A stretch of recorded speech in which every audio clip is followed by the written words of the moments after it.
इस कार्यक्रम के पुण्यार्चक हैं श्री लालजी जैन, श्रीमती सूरज जैन, पुत्र पुत्रवधू श्री अजित जैन, श्रीमती नम्रता जैन, डॉक्टर आशीष जैन, श्रीमती निधि जैन, पुत्र चमन जैन, पौत्र एवं पौत्री नमन जैन, आगम जैन, अतिशय जैन, अंश जैन, पूर्वी जैन, आर्या जैन, अंशिका जैन, श्री संजय जैन, श्रीमती प्रिया जैन, श्री दीपेंद्र जैन, श्रीमती दीपिका जैन, श्री विवेक जैन एवं समस्त ईटना परिवार, अमरपाटन, जिला मेहर, मध्य प्रदेश।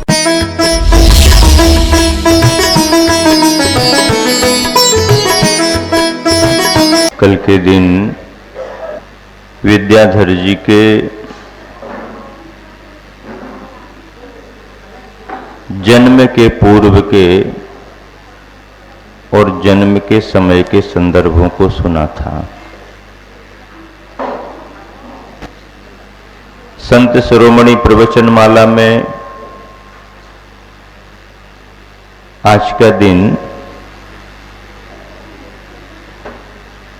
विद्याधर के बचपन के प्रेरक प्रसंग,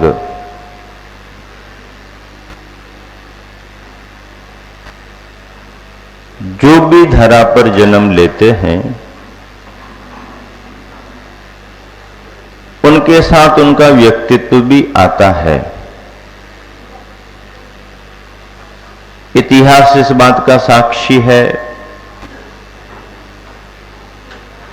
कि महापुरुषों के जन्म यदि हुए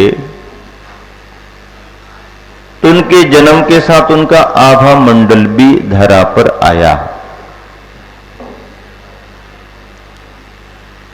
पुण्यात्मा आता है तो वातावरण पुण्य का बनता है, और यदि कोई पापात्मा अवतरित हो जाए तो वह अपने पाप के द्वारा दुनिया को त्रस्त और परेशान भी करता है। जन्म के दिन तारीख और तिथियां तो एक सी भी हो सकती हैं,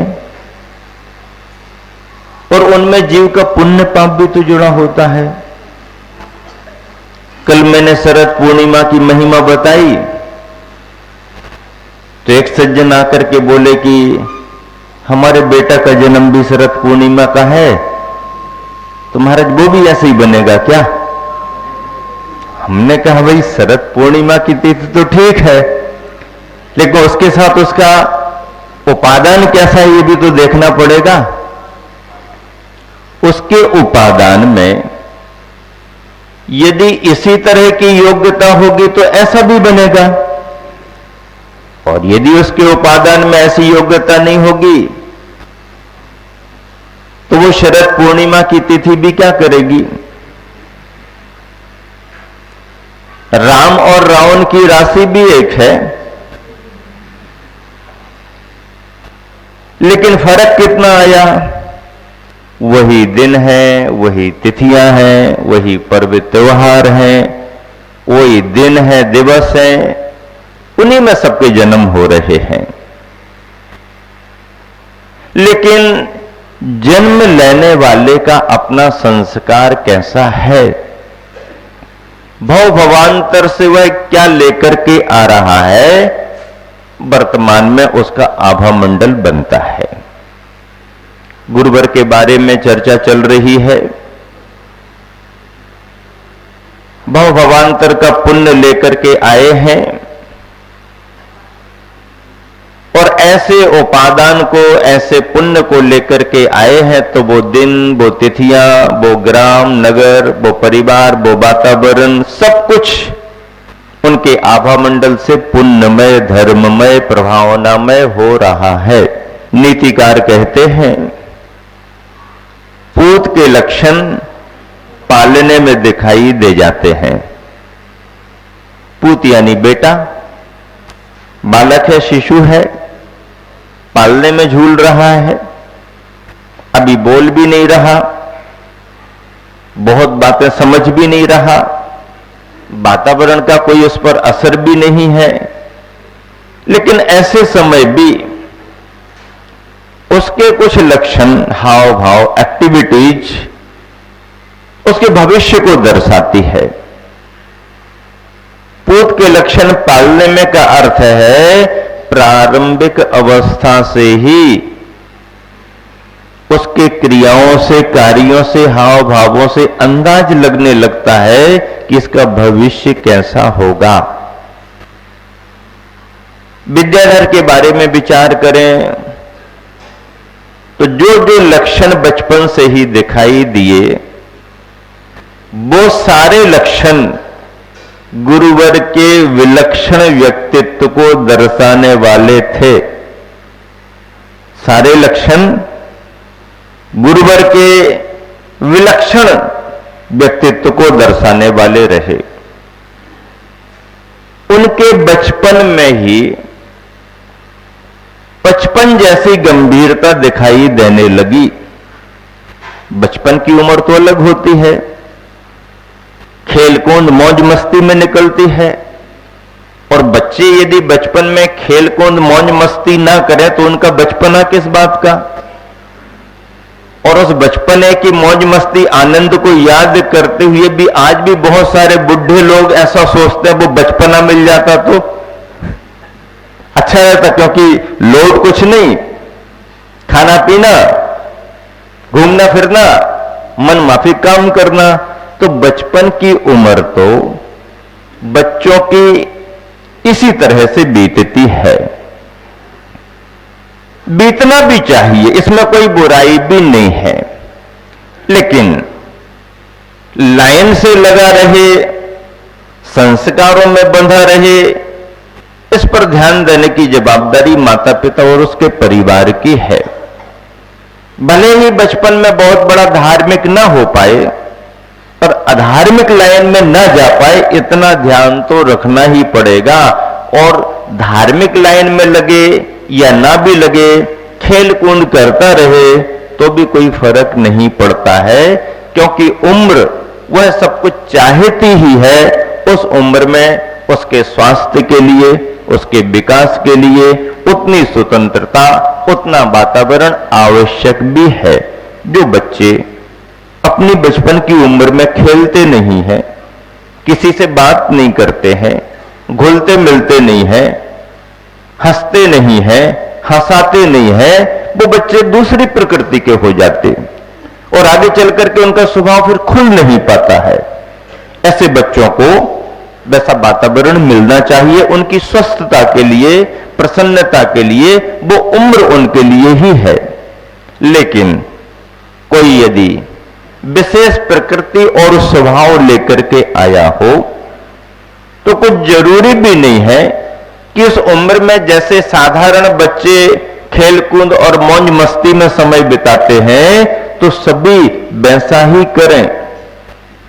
बालक वर्धमान ने क्या किया, उन्होंने भी खेल खेले, उन्होंने भी मित्र मंडली तैयार की, उन्होंने भी घर परिवार के वातावरण में समय बिताया। लेकिन उस समय भी उनके जो खेल रहे, उनकी जो मित्र मंडली रही, उनके जो बोल चाल हाव भाव रहे, उसमें भी कोई ना कोई संदेश मिला करता था। हर कार्य में कोई ना कोई प्रेरणा उनके मानस में रहती थी, उनके कार्य से संदेशा दूसरों को भी मिलता था। चाहे बालक वर्धमान की बात करें, चाहे आचार्य कुंद कुंद की बात करें, चाहे आचार्य जिनसेन महाराज की बात करें, चाहे आचार्य पूज्य पद समंत भद्र महाराज की बात करें, चाहे आचार्य शांति सागर जी महाराज जी की बात करें, किन्हीं भी महामना महापुरुषों की बात करें, तीर्थंकर भगवंतों के बचपन की बात करें, सलाका पुरुषों के बचपन की बात करें, कोई ना कोई विलक्षण प्रतिभा उनके व्यक्तित्व में दिखाई देती। और इसका कारण उनके भव भवांतर का पुण्य उनके साथ में आ रहा है। विद्याधर में भी बचपन में ही 55 की गंभीरता जैसे, बचपन में ही 55 की समझदारी जैसे संस्कार परिवार को दिखाई देने लगे थे। शिक्षा के रूप में मां जीवन की पहली पाठशाला होती है।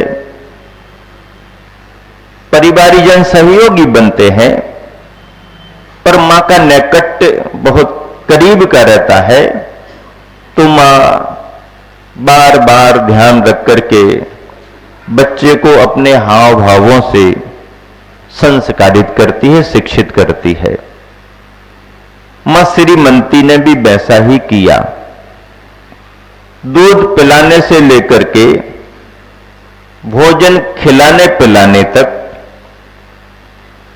उसकी आवश्यकता की सारी क्रियाओं को करने में इस बात पर श्रीमती माता ने बहुत ध्यान रखा कि इसके आवश्यक कार्य तो संपन्न हो ही, लेकिन उसमें कुछ न कुछ धर्म का तत्व भी समाहित होता जाए। और जैसे कहते हैं, बच्चे को घुट्टी में घोंट घोंट करके सामान्य सी वस्तु को भी जरा भावित करके दूध को भी पिलाना है, थोड़ा सा भी पिलाना है, चम्मच से भी पिलाना है, तो उसको भी जरा सुपाच्य करके भावना दे दे करके उसे दिया जाता है। केवल बाहर की ही खाद्य सामग्रियों पर ध्यान नहीं दिया गया, बाहर के ही पेय पदार्थों पर ध्यान नहीं दिया गया, बल्कि उन सब पेय पदार्थों में नमोकार जैसे महामंत्र का संस्कार भी दिया जाने लगा। तीर्थंकर भगवंतों के नामों का संस्कार दिया जाने लगा। अभक्ष और अशुद्ध वस्तुओं से बचाना है, ये संस्कार दिया जाने लगा। नमोकार सीख लिया है, भगवान के नाम भी घर में आने लगे हैं। मां की पहली पाठशाला बचपन की पाठशाला, जिसमें भले ही लौकिक शिक्षण का समावेश न हो, पर धार्मिक शिक्षण भावना का तो उसमें रहता ही है। और मां जीवन के तमाम शिक्षकों में सबसे बड़ी शिक्षक, पहली गुरु मानी जाती है, और वह दायित्व तो श्रीमती मां ने बखूबी निभाया। अन्ना जी भी बहुत ध्यान रखते थे, समय पर आना, समय पर जाना, समय पर उठना उठाना आदि परिवार का नियमित क्रम था। मेहनत करना सभी परिवारी जनों का एक अपना स्वभाव था। स्वाभिमानी थे, धर्मनिष्ठ थे, खान पान में शुद्धता का ध्यान रखते थे, पूजा पाठ का क्रम चलता ही था, व्रत उपवास की निरंतरता पर्व त्योहारों के साथ और उसके अलावा भी बनी रहती थी। ऐसे वातावरण में शिशु विद्याधर के लिए सर्व तरफ से अनुकूलताएं मिल रही थीं। और जब शिक्षण की उम्र हुई तो मल्लप्पा जी ने बच्चे को सद लगा की ही कन्नड़ बालक प्राथमिक शाला में एडमिशन करा दिया, प्रवेश दिला दिया। सदलगा में ही स्कूल था और उस समय की स्कूलों की व्यवस्था भी बहुत अच्छी थी, अलग तरह की रहती थी। 2 पार्ट में शिक्षण होता था। 7 बजे से बुला करके 11 बजे तक पूर्वाह्न की पढ़ाई हो जाती थी, फिर फ्री, फिर बाद में 2 बजे से लेकर के 7 बजे तक या 5 बजे तक फिर पढ़ाई 1 बजे से लेकर के लगभग, ऐसे 2 पार्टों में पढ़ाई। सभी विद्यार्थियों के साथ शिक्षण अच्छा, क्लास में परिश्रम के नंबर अलग, साफ सफाई के नंबर अलग, ड्रेस के नंबर अलग, अनुशासन के नंबर अलग, और सभी तरह के नंबरों के साथ पढ़ाई करने के बाद परीक्षा देने के नंबर अलग। उन सभी नंबरों में क्लास में लगभग प्रथम स्थान ही विद्याधर को प्राप्त होता था। कहीं किसी बात की कमी नहीं। घर के 2 काम छूट जाए तो छूट जाए, लेकिन स्कूल का समय छूटेगा नहीं, ये उनके स्वभाव में था। विनम्रता से, अनुशासन के साथ नियमित क्रम में शिक्षण प्राप्त करना, गुरुजनों का आदर करना उनके स्वभाव में था। और ऐसा करते हुए पहली क्लास से लेकर के 7वीं कक्षा तक एक ही स्कूल में कन्नड़ भाषा के माध्यम से विद्याधर जी ने शिक्षण प्राप्त किया। आगे की पढ़ाई का क्या हुआ? 7वीं कक्षा उस समय बोर्ड परीक्षा के रूप में थी, तो 7वीं की बोर्ड परीक्षा देने के लिए सदलगा के निकट ही लगभग 25-30 किलोमीटर के आसपास चिक्कोड़ी ग्राम है, चिक्कोड़ी नगर है, जो सदलगा की तहसील तालुका मानी जाती थी, अभी भी है। वहां जाकर के बोर्ड परीक्षा हुई, और बोर्ड परीक्षा में भी रोज आना जाना थोड़ी होता था, लगभग 1 सप्ताह तक वहीं पर रुकना पड़ेगा। पेपर होंगे, उसके बाद अपने आप वापस आ जाइए। इस तरह से परीक्षा दे करके 7वीं पास की। इसके आगे की पढ़ाई कहां पर हो? सदलगा में इंतजाम नहीं। सदलगा से 5 किलोमीटर दूर बेड़ की हाड़ एक ग्राम सर्कल है, वहां पर बीएससी आदि करने का हाई स्कूल था। अभी वर्तमान में बहुत अच्छे स्कूल की स्थिति है। उस स्कूल में जाकर के माध्यमिक शिक्षा के बाद में 8वीं और 9वीं की पढ़ाई वहां पर संपन्न की। 9वीं पढ़ाई के बाद इन्होंने पढ़ने से मना कर दिया। पिताजी ने पूछा बात क्या है, तो उत्तर मिला कि पढ़ाई तो मैंने कर ली है, अब इस पढ़ाई को और आगे करने से क्या? क्यों? पढ़ाई तो बहुत अच्छी बात है। अब स्वयं विद्याधर जी के बड़े भाई महावीर को उस समय बीए कराया गया, उस समय बीए कराया गया, तो शिक्षा के लिए तो परिवार में चेतना थी, नहीं अभी तो और पढ़ाई करनी है। पर इन्होंने साफ इनकार कर दिया कि अब लौकिक पढ़ाई नहीं करेंगे, अब ऐसी पढ़ाई करने का भाव है जिससे अपने आत्म कल्याण का भी संबंध हो। ये पढ़ाई तो मुझे जितनी करनी थी कर ली। पिता ने बहुत कहा पढ़ाई बहुत अच्छी होती है, पढ़ना भी चाहिए, अभी समय तुम्हारे पढ़ने का है, लेकिन आगे पढ़ने के लिए साफ इनकार कर दिया और कहा कि अब लौकिक पढ़ाई नहीं, धार्मिक पढ़ाई करने का भाव है और शास्त्र स्वाध्याय वगैरह में मन लगाऊंगा। दृढ़ भावना देख करके माता पिता कुछ बोल नहीं पाए, मौन रह गए और इन्होंने आगे की पढ़ाई नहीं की। आगे की पढ़ाई नहीं की तो कुछ भी नहीं किया ऐसा भी नहीं, उन्होंने जो किया वो अभी आपके ख्याल में आएगा। उन्होंने अपना क्रम बहुत अच्छा बनाया था। 4थी कक्षा में जब वह पढ़ाई करते थे तो स्वयं पिता मल्लप्पा श्री ने उन्हें प्रेरित किया, महावीर भैया को भी प्रेरित किया, बहनों को भी शांता स्वर्णा को प्रेरित किया कि तुम सभी को कुछ सीखना है, याद करना है। क्या याद करना है, क्या सीखना है? उस समय सदलगा ग्राम में मेला लगने वाला था।